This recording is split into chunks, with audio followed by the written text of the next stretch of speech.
तानेसी यति रमाइलो हुन्छ चुड्न ला क्या हो भाइ चुड्यो guys hi guys welcome to my first blog so यो चाहिँ मेरो फर्स्ट टाइम हो ब्लगिङ मैले आजसम्म चाहिँ ब्लगिङ गरेको छैन सो सबैजनाले माया साथ र सपोर्ट दिनु होला र यो भिडियोलाई अन्तिमसम्म हेरिदिनु होला र यदि हजुरहरूले मेरो च्यानललाई सब्सक्राइब गरिदिनु भएको छैन भने चाहिँ सब्सक्राइब गरिदिन नबिर्सिनु होला र मेरो यो भिडियोलाई चाहिँ लाइक सेयर कमेन्ट गरिदिनु होला सो आज चाहिँ हामी बनाउन जाँदैछौँ सी मोमो हामीले मलाई चाहिँ एकदम हिजोबाट चाहिँ एकदम सी मोमोको क्रेभिङ्स भइरहेको थियो सो म र मेरो बहिनी भएर चाहिँ आज सी मोमो बनाउन जाँदैछौँ हामी चाहिँ बेलुकाको खानाको साथै चाहिँ सी मोमो खान जाँदैछौँ सो यो भिडियोलाई अन्तिमसम्म हेर्न चाहिँ नबिर्सिनु होला अन्तिमसम्म हेरिदिनु होला धैर्य गरेर होइन अनि हामीले चाहिँ सी मोमोको लागि बन्दा र शिमला मिर्च चाहिँ किनिसकेका छौँ अब चाहिँ हामी किन्न जान्छौँ सी मोमोलाई चाहिने अरू सामान किन्नलाई सो हामी चाहिँ जान्छौँ अलिक पसल चाहिँ अलिक टाढा नै पर्छ सो हामी त्यहाँ पसल गएर चाहिँ त्यो सामानहरू किनेर लिएर आउँछौँ सो हामीले चाहिँ सी मोमो पहिले पनि बनाइसकेका छौँ दुईचोटि पहिला नि एकदमै मिठो भएको थियो अहिले पनि एक्सपेक्टेसन त्यही छ हो मिठो होस् मिठै गराउने कोसिस गर्ने हो तर त्यो चाहिँ आफ्नो डिपेन्ड पर्छ अब आज कस्तो बन्छ भन्ने कुरामा सो किप वाचिङ गाइज अब चाहिँ हामी जाँदैछौँ किमा र अनि त्यसपछि ससहरू लिनलाई पसल चाहिँ हाम्रो घरबाट अलिक टाढै छ मैले पहिले पनि भनिसकेको छु यहाँ चाहिँ मेरो बहिनी चाहिँ बहिनी मैले चाहिँ छाता ओर्छु मलाई फेरि छाता ओर्न अलिक मन पर्दैन सो म छाता ओर्दिनँ सो हेर्नु यस्तो राम्रो छ भ्यू यहाँ पुरै यताबाट पुरै डाँडा छ है यहाँ चाहिँ एकदम राम्रो छ भ्यू आज चाहिँ देवचुल डाँडा देखेन नत्र हामी चाहिँ देवचुल डाँडा ट्रेकिङ गर्न चाहिँ उता एकदम राम्रो ठाउँ छ अनि यो ठाउँ चाहिँ डाँडा थियो पुरै अहिले सम्याउँदै यतिसम्म पुऱ्याइसक्यो कस्तो डाँडा थियो यहाँ यसलाई चाहिँ रातो डाँडा भन्छन् होइन सो हामी चाहिँ जाँदैछौँ हामी सामान लिएर फर्किन्छौँ अनि त्यहाँ चाहिँ हामीले अस्ति नै आँप चोरेको थियौँ है आँप त्यो यो जग्गामा फेरि त्यहाँ छ आँपको बुट त्यहाँ छ आँपको बुट कस्तो अस्ति नै यत्रो आँप थियो होइन अनि हामीले चाहिँ चोरेको थियौँ अस्ति अहिले नि छ तर नपुग्ने ठाउँमा मात्रै छ हामीले पुगिन्न हेर्नु न यो बुटमा हो कस्तो दामी आँप छ हो हेर्न सक्नुहुन्छ है आँप अस्ति नै हामीले चोरेको थियौँ अनि यहाँ पनि छ यहाँको चाहिँ मान्छेहरू त्यही भएर चोर्न मिल्दैन हामीले अस्ति नै यहाँ चाहिँ थुप्रैचोटि चोरिसक्यौँ यो कसैको जग्गा होइन यो त्यही भएर हामी चाहिँ जाम अब पसल हामीले चाहिँ मोमोको लागि सामान लिइसकेको छौँ यहाँ चाहिँ आन्टीले किमा गराइदिँदै हुनुहुन्छ अनि यहाँ चाहिँ कच्चा पनि छ हेर्न सक्नुहुन्छ आन्टीले किमा बनाइदिनुहुन्छ अनि त्यसपछि हामी किमा लिएर जान्छौँ घरतिर हामीले चाहिँ किमा र मोमोको सामान चाहिँ लिइसक्यौँ अब हामी जाँदैछौँ घर यसले चाहिँ अब यो प्रोजेक्ट वर्कको लागि अरे गरिदिने त मैले हो त्यही नि चार्ट पेपर लिएर हिँड्थेँ यिनीहरू सबैको प्रोजेक्ट वर्क गरिदिने मैले हो दिदीले नम्बर कसले पाउँछन् यिनीहरूले त्यही हो सो अब चाहिँ हामी जाँदैछौँ घर हामी चाहिँ यसले चाहिँ मैदा मुस्दैछ बहिनीले चाहिँ म चाहिँ अब बन्दा किमाको लागि चाहिँ बन्दा र प्याजहरू काट्दैछु प्याज अनि लसुन रहेको छ यहाँ यो प्याज चाहिँ हाम्रो घरमै फलेको प्याज हो सो जति हाले नि आज चाहिँ प्रशस्तै छ लुम नगरिकन हाल्ने हो बन्दा पनि धेरै छ किनकि हामीले आधी केजी मात्र प्याज लिएर आएको सरी किमा लिएर आएको छौँ नि त त्यही भएर बन्दा पनि धेरै छ यो पुरै बन्दा चाहिँ हाल्नु पर्दैन सो यो छ अनि मैले चाहिँ यसमा कट गर्छु यो चाहिँ कटर हो होइन के भन्छ यसलाई त्यो चाहिँ मैले 99 सबबाट लिएर आएको थिएँ यसले चाहिँ एकदमै सजिलो हुन्छ कि उतिखेरै किमा बनिहाल्छ यो बन्दालाई चाहिँ यता साइडमा राखिदिउँ मोमो चाहिँ सरी किमा चाहिँ मासु चाहिँ फ्रिजभित्र छ मासु किमा त्यो चाहिँ अहिले लिएर आउँछु म पहिला यो सबै काटेर भ्याम अनि त्यसपछि बल्ल यसले चाहिँ यहाँ मैदा मुस्दै चाहिँ हो अब बेलुका खाने हो नि त त्यही भएर अहिले चाहिँ काटेर राखेपछि मसला पुरै भिज्छ अनि मैदा पनि अलि हुन्छ भनेर चाहिँ अहिले काटेर राख्न थालेछौँ है सो यो चाहिँ मैले यसरी काटेर हाल्छु गर्मी यति छ गाइस भर्खरै नुहाएको त्यही नै पसिना पुरै अनुहारभरि पसिना आइसक्यो के कति गर्मी हो यो देवचुलीमा भने अति गर्मी छ त्यही माथि माखा उस्तै माइन्ड नगर्नु होला माखा चाहिँ यस्तै हो अब नेपाली घरमा माखा यत्तिकै हुन्छ यो गर्मीमा यसरी तानेसी यति रमाइलो हुन्छ यतिखेरै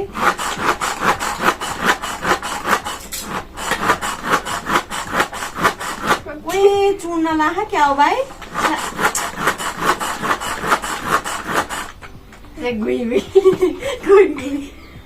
धेरै बनिसक्यो कि कति चाडपर्क कति सजिलो हुन्छ कि यसमा हुन्छ नि उतिखेरै बन्छ किमा उतिखेरै नत्र काट्दा काट्दा काट्दा काट्दा 1-2 घण्टा वेस्ट हुन्छ त्यसै त्यही भएर यो भएपछि यति सजिलो यति उतिखेरै अब यो यति आधी एउटा प्याज त कट भइसक्यो अहिलेसम्म ल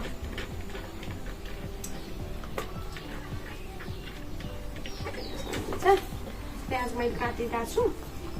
त्यसपछि बन्द काट्छु अनि त्यसपछि लसुन काट्छु अनि मसला ससला हालेपछि त मोमोलाई किमा रेडी भइहाल्छ धेरै बेर लाग्दैन जाँगर लाग्न पर्छ धेरै बेर लाग्छ फेरि टाइम कन्ज्युमिङ त छ सिमोमो बनाउनलाई तर धेरै बेर लाग्छ घरिघरि जाँगर लाग्दा मात्र बनाउने सधैँ बनाउन सकिन्न त्यो हामीले चाहिँ प्याज र लसुन चाहिँ काटेर रेडी गरिसकेका छौँ अब चाहिँ बन्दाको पाती धेरै नहाल्ने हुन्छ काटिन्न कि यसले काट्छस् यसमा चाहिँ अब यही हो बाँकी चाहिँ अब के हाल्नुपर्छ त किमा हाल्नु छ नि अहिले किमा पनि हुँदैन तर अरू पनि छ नि त प्रशस्तै हुन्छ अनि त्यसपछि चाहिँ हामी मसला हाल्छौँ पहिला चाहिँ बन्द हाल्नु यो चाहिँ मेरो सुन नै लाग्छ अब धेरै भयो नि त लिएर आएको 99 सबबाट 199 को कतिले पो टिक्छ र होइन धागो चाहिँ सुनमा लाग्छ यसको चाहिँ यो कटरको चाहिँ त्यही हो अब बन्द चाहिँ यति आधी चाहिँ हाल्दैन मात्रै किनकि धेरै हुन्छ धेरै बन्द हालेको पनि हुन्छ मिठो हुँदैन फेरि त्यही भएर आधी किलो बन्दामा चाहिँ अब यहाँ हाल्छौँ के अरे अनि कति क्वान्टिटीमा कति हाल्ने भन्ने चाहिँ अब यही पनि सायद कुरा नलाग्न सक्छ फर्स्ट चाहिँ उसले गर्दैछ यहाँ त्यही नै हो साथीहरू अब यही हो प्रोसेस होइन हजुरहरूले पनि घरमा बनाएर खानु होला स्योर है यस्तो मिठो हुन्छ फेरि घरमा बनाएको फेरि छुट्टै स्वाद हुन्छ कि जे कुरा पनि होइन हामीले चाहिँ 2 चोटि बनाइसक्यौँ नि त 2 चोटि पनि एकदमै मिठो भएको थियो एकचोटि चाहिँ मेरो बर्थडेमा बनाएको थियौँ हामीले एकचोटि चाहिँ पहिले बनाएको थियौँ हामी सबै 3-4 जना बहिनीहरू मिलेर बनाएको थियौँ अहिले चाहिँ नानी र म मात्रै छौँ होइन छुट्टिनु छोड्दैन नि भयो फेरि छुट्टिनु ला आजै छुट्टिन्छ कि जस्तो कि यहाँ भ्याएकै छैनौँ नि त हामीले आजै छुट्टिन्छ जस्तो छ अब उसले गर्छ क्या अब नछुट्यो अब काटौँला अब अरू उपाय हुँदैन होइन अब काट्ने अब चुट्यो भने काट्नु सकिन्छ पनि चपिङ बोर्ड छैन कि अब घरमा फेरि चपिङ बोर्ड छैन कि मेन कुरा त त्यही छ अब यो घर पनि छेउ हुन्छ चपिङ बोर्ड एउटा मैले दराजबाट लिएर त आएको थिएँ तर त्यसले राम्रोसँग नकाटिदो रहेछ त्यही भएर त्यही हो कुरा चाहिँ हेर्नु साथीहरू अरू त के नै भन्न छ र फर्स्ट टाइम भ्लगिङ हो अलि बोल्न नि आउँदैन यही हो अब प्रोसेसहरू चुड्यो गाइज ए बाब कस्तो छ्या बिचमै चुड्यो हेर्नु न अब आधी पनि भएन अब यो चुड्यो अब फेरि हाल्नु नि मिल्दैन क्या कसरी खोल्ने पनि थाहा हुँदैन मैले भनेको थिएँ नि चुड्छ अब कहिले भनेर अहिले चुड्यो कि कमसेकम यो पालिको लागि त मलाई आश थियो कि योसँग तर चुड्यो अब के गर्ने होला यार छ्या कति दुःख हुन्छ झन् काटुमा त जे भयो होइन क्याल्न सकिन्छ काटुमा भगवान् अब चपिङ बोर्ड अब चाहिँ हामी किमा हाल्छौँ यसमा होइन बन्दा अनि खुर्सानी हरियो खुर्सानी पनि हामीले काटेर रेडी गरिसक्यौँ यही छ अब यसमा किमा हालौँ अनि त्यसपछि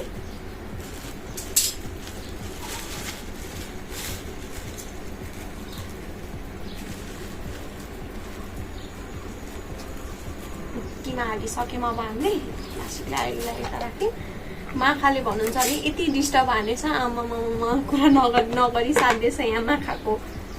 त्यसपछि हामीले हालौँ नुन अब चाहिँ म यहाँ मर मसला हाल्न जाँदैछु होइन नुन त अब अभियसली भइहाल्यो नुन बिना त केही चल्दैन होइन अनि त्यसपछि हालौँ यसमा धुलो खुर्सानी पिरो चाहिँ मैले मिडियम नै राख्छु किनभने सिमोमोमा फेरि पछि पनि स्पाइसी एड हुन्छ त्यही भएर चाहिँ पिरो चाहिँ यतिकै राखौँ अब माखा चाहिँ यस्तै छ हेर्नु गाइस काटेको अब तरकारीहरूको गुलियोले गर्दा नि आउँछ बन्दा काटेछु नि त बन्दा अब गुलियो गुलियो हुन्छ नि त अनि त्यही भएर अब नुन हालेँ अब मैले यसमा हाल्छु मोमो मसला चाहिँ नयाँ प्याकेट छ यसलाई चाहिँ खोल्नुपर्छ ओ माइ गॉड कति साह्रो हो यसरी साह्रो नै भयो कि यो त त्यसपछि पहिला हामी यसलाई मोल्छौँ अनि त्यसपछि बल्ल तेल ल्याएर चाहिँ जान्छौँ होइन यसमा मोमो मसला हाल्छौँ मोमो मसलामा चाहिँ लोभ नगरौँ है गाई जति धेरै हाल्यो त्यति मिठो हुन्छ मोमो मसलामा चाहिँ सो लोभ नगरौँ यसलाई पहिला यसरी मोलौँ अनि त्यसपछि बल्ल तेलले जानु ल यसरी मोल्ने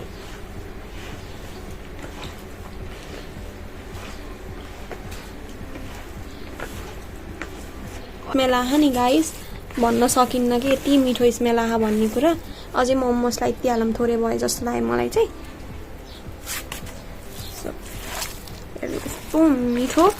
स्मेल आहा नि अब स्मेल त त्यहाँ सुङ्न सकिनँ तर यस्तो म जेन्युनली भन्छु बेसरी मिठो स्मेल आहा अब यसमा अझै तेल हाल्यो भने झन् तेलले झन् इमेन्स गर्छ के भन्छ त हामी यसमा तेलले झन् जान्छौँ ओहो यसले चाहिँ जुसी बनाउँछ कि मोमोलाई सो तेल यसरी हाल्यो भने चाहिँ हेर्न सक्नुहुन्छ बाहिरबाट क्रन्ची भित्रबाट जुसी अनि सिमोमा स्पाइसी र क्रन्ची भित्रबाट जुसी भएपछि त्योभन्दा अरू केही पनि चाहिँदैन सो अब यो चाहिँ तातै छ अहिले म यसलाई मोल्छु यसरी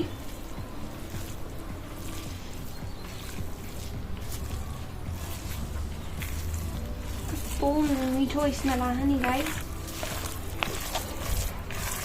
हेर्न सक्नुहुन्छ यो चाहिँ पछि हामीले चपिङ बोर्डमा काटेको भएर चाहिँ अलि ठुल्ठुलो पिस भयो तर केही नै हुँदैन बन्दा गल्छ स्टिम हुँदा सो फरक परेन त्यसले चाहिँ वाउ सो हाम्रो मोमोको लागि किमा चाहिँ रेडी भइसक्यो अब हामीले चाहिँ यसलाई एकैछिन रेस्ट गर्नको लागि फ्रिजमा छोडिदिन्छौँ त्यसपछि हामीले खाने बेलुकामा हो नि त सो अहिले चाहिँ मसला घुल्छ भनेर हो हामी यसलाई उ गरिदिन्छौँ अनि पछि चाहिँ अब त्यसको प्रोसेसिङहरू पनि देखाउनेवाला नै छौँ होइन सो स्टे ट्युन है गाइज मैले भनिरहेको छु हामी यसलाई फ्रिजमा राखौँ होइन फ्रिजमा अटिँदैन क्या मैदालाई माथि राखौँ निकालेर यसलाई राख्नु यसलाई चाहिँ बाहिर राख्ने नि केही हुँदैन सो गाइज हामी चाहिँ अहिले मोमोको पिस बनाउनुतिर डल्लो बनाउनुतिर लागेछौँ उसले चाहिँ बेल्दैछ मैदा मैले चाहिँ यहाँ बनाउँदैछु अब त्यस्तो राम्रो एक्सपर्ट त होइन हामीले चाहिँ हाम्रै डिजाइन हाम्रो एकदम युनिक डिजाइन गराउँछौँ है सो हेर्नु यहाँ हेर्न सक्नुहुन्छ हाम्रो युनिक डिजाइन हो के भनेको स्याफला हो कि के जस्तो भएको छ तर यस्तै हो हामीलाई त्यस्तो त्यो एक्सपर्ट छैन हामी मोमोको डल्लो बनाउनुमा चाहिँ नानीलाई नै आउँदैन मलाई पनि आउँदैन सो हामी चाहिँ हेर्न सक्नुहुन्छ मैले चाहिँ गराउँदैछु मेरो मोमोको डल्लो चाहिँ यही है मोमोको पिस एकदम युनिक छ यो माखाले आज गर्नु पऱ्यो अरू बेलामा यस्तो आउँथेन आज जब म मोमो बनाउँदा भिडियो बनाउँदा नि त्यति बेलै आएको कि चाहिँ यसरी नै हामीले चाहिँ अब बेल्दै जान्छौँ अनि त्यसपछि भाँडा चाहिँ सुकाउनलाई राखेछौँ अनि त्यसपछि हाम्रो छिटो अब रेडी भइहाल्छ मोमो धेरै बेर लाग्दैन बनाउँदैछौँ क्या ल स्टेटिङ नै गाइस मैले सधैँ भनिराखेको कुरो सो यहाँ चाहिँ मेरो मम्मीले चाहिँ यहाँ मोमो स्टिम गर्नको लागि चाहिँ आगो बालिदिँदै हुनुहुन्छ यहाँ चाहिँ स्टिमर यत्तिकै भाँडामा छ यहाँ सुक्खा दोहोरो सुक्खा छ हामीले यहाँ चाहिँ मम्मीले आगो बालिदिँदै हुनुहुन्छ त्यसपछि हामीले पानी बसाल्नको लागि चाहिँ छोडिदिन्छौँ मोमो स्टिम गर्नुपर्छ नि त सुरुमा मोमो बनाउनलाई पनि सो मम्मीले चाहिँ आगो बालिदिँदै हुनुहुन्छ सक्नुहुन्छ हाम्रो मोमो चाहिँ रेडी भइसक्यो अब हामी चाहिँ यसलाई स्टिमको लागि जान्छौँ सो हामी चाहिँ अब यहाँ हाम्रो पानी चाहिँ उम्लिसकेको छ हामी चाहिँ अब स्टिमको लागि छोडिदिन्छौँ सो यो चाहिँ हामीले हाफ स्टिम मात्र गर्छौँ फुल स्टिम गर्दैनौँ किनभने फ्राई पनि गर्नुपर्छ त्यो भएर चाहिँ ओभर कुक हुन्छ त्यही भएर हल्का पाक्नु थालेपछि हामीले यसलाई निकालिदिन्छौँ सो स्टिम हुन दिउँ अब सो हेर्न सक्नुहुन्छ हाम्रो चाहिँ यहाँ मोमो स्टिम हुँदैछ त्यो मोमो स्टिम गरेपछि चाहिँ अनि यसलाई फ्राई गरेर अनि बल्ल मोमो बन्छ एकदम लामो प्रोसेस छ यसको चाहिँ सो हेर्न सक्नुहुन्छ गाइस हाम्रो मोमो चाहिँ लगभग हामीलाई चाहिने जति चाहिँ पाकिसकेको छ अब हामी चाहिँ तलको चाहिँ लगभग पाक्यो होला अब तलको चाहिँ निकाल्छौँ अनि यसलाई तल सेट गरेर चाहिँ त्यसको निकालेर राखिदिन्छौँ सो त्यहाँदेखि चाहिँ अब यो मोमोलाई फ्राई गर्नतिर लाग्छौँ किनकि फ्राई गर्नुपर्छ मोमो बनाउनलाई म चाहिँ एकाएक गर्दै हाल्छु होइन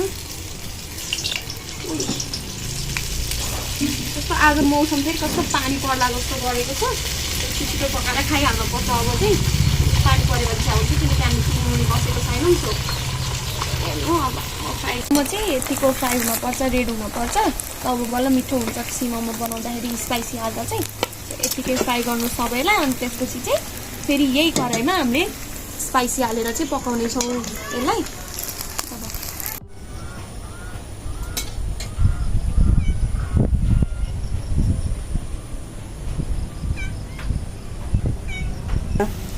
हामी चाहिँ अहिले चाहिँ पानी पर्दा जस्तो गरेर चाहिँ त्यहाँबाट चुरो निकालेर चाहिँ यहाँ सरिसकेको छौँ। यहाँ मैले फ्राई गर्दैछु, अब भ्याइन लागिसक्यो। त्यसपछि बनाउँछौँ सिमोमोको लास्ट स्टेप। सिमोमो बनाउने लास्ट स्टेप चाहिँ हुन्छ। अब त्यसपछि फ्राई हुँदैछ अहिले चाहिँ। त्यही हेर्न सक्नुहुन्छ हाम्रो चाहिँ मोमो फ्राई भएर रेडी भइसकेको छ। हामीले चाहिँ यहाँ प्याज क्याप्सिकम र लसुन काटेछौँ, यहाँ चाहिँ टमाटर काटेर राखिसकेको छौँ। अब चाहिँ हामी सिमोमो बनाउन तर्फ लाग्छौँ। सुरुमा चाहिँ हालौँ लसुन,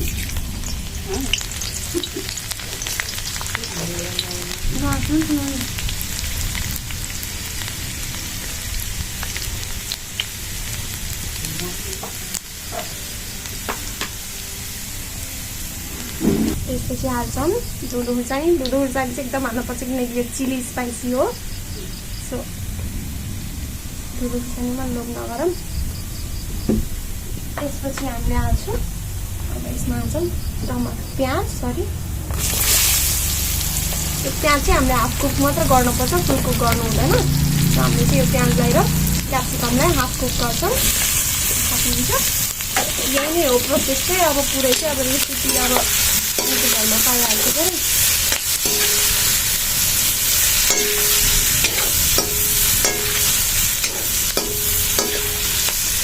आएको भएर बनाउँदो जस्तो छ। अब हल्का हल्का पाकिसकेको छ, अहिले पाक्छ पनि। यसमा चाहिँ हामी हाल्छौँ थोरै सोया सस। सोया सस चाहिँ अझै यति हालौँ किनकि सोया ससले हो टेस्ट गराउने। सो हामी हाल्यौँ सोया सस। अनि त्यसपछि हामी यसमा हाल्छौँ स्वादअनुसार नुन, किनकि हाम्रो मोमोमा पनि नुन छ, त्यही भएर हामीले यसमा चाहिँ धेरै राख्दैनौँ। मोमोमा नै पहिलेबाट नुन हालेको हुन्छ। सो यो चाहिँ ग्रेभीको लागि मात्र, टेस्टको लागि नुन हाल्छौँ यसमा चाहिँ। यसलाई चलाइदिउँ।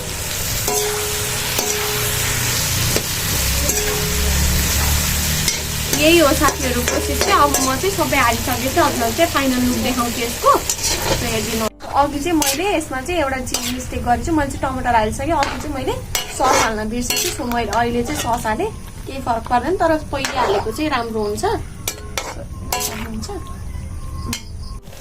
सो हेर्न सक्नुहुन्छ एभ्रिवान, हाम्रो सिमोमो चाहिँ रेडी भइसकेको छ। एकदमै मिठो देखिया छ हेर्दा नि। आई होप खाँदा पनि त्यत्तिकै मिठो होला। सो हजुरहरूले पनि घरमा एकचोटि चाहिँ ट्राई गर्नु होला सिमोमो बनाउन। सबैजनासँग मिलेर बनाएर खाँदा चाहिँ एकदमै रमाइलो र मिठो पनि हुन्छ। सो हेर्न सक्नुहुन्छ। सो हामी चाहिँ अब टेस्ट गर्दैछौँ कस्तो हुन्छ। ल चस् नानी चस्।